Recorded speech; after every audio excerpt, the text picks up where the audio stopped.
There was a man called Job, who lived in the land of Uz. He was a blameless man, an innocent man, an upright man.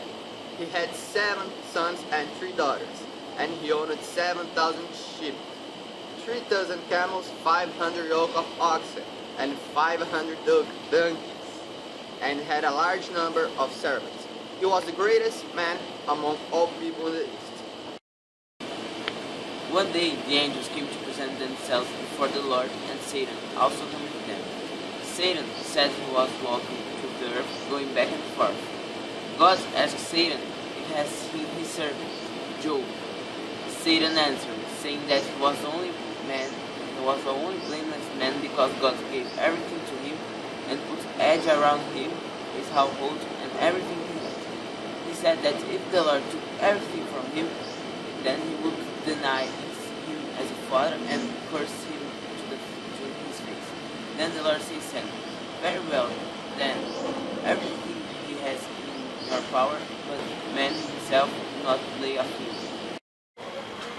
Then all Job's possessions were destroyed, 500 yoke of oxen and 500 donkeys carried off by Sabeans, 7,000 sheep burned up the fire of God which fell from the sky, 3,000 camels stolen by the Chaldeans, and the house of firstborn destroyed by a mighty wind, killing Job's 10 children. Still Job does not curse God. Job says, "Lord has given and Lord has taken away.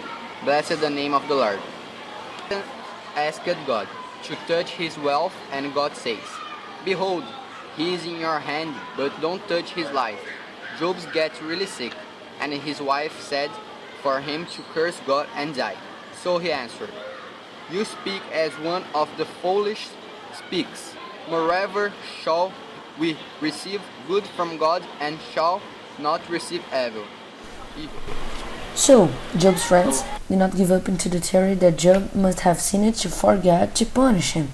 As the speeches progressed, Job's friends increasingly reproached him for refusing to confess his sins.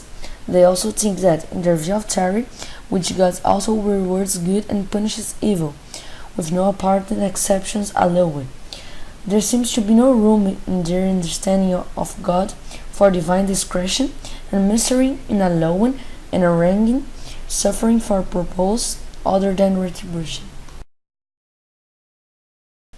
The Lord said to his friends, "I am angry with you and you too, friends, because you have not spoken the truth about me, as my servant Job has. So now take 7 bulls and 7 rams and go to my servant Job and sacrifice a burnt offering for yourselves. My servant Job will pray for you, and I will accept his prayer and not deal with according to your folly. You have not spoken the truth about me, as my servant Job has." After Job had prayed for his friends, the Lord restored his fortunes and gave him twice as much as he had before. The Lord blessed the latter part of Job's life more than the former part. He had 14,000 sheep, 6,000 camels, 1,000 yoke of oxen, and 1,000 donkeys. And so Job died, an old man and full of years.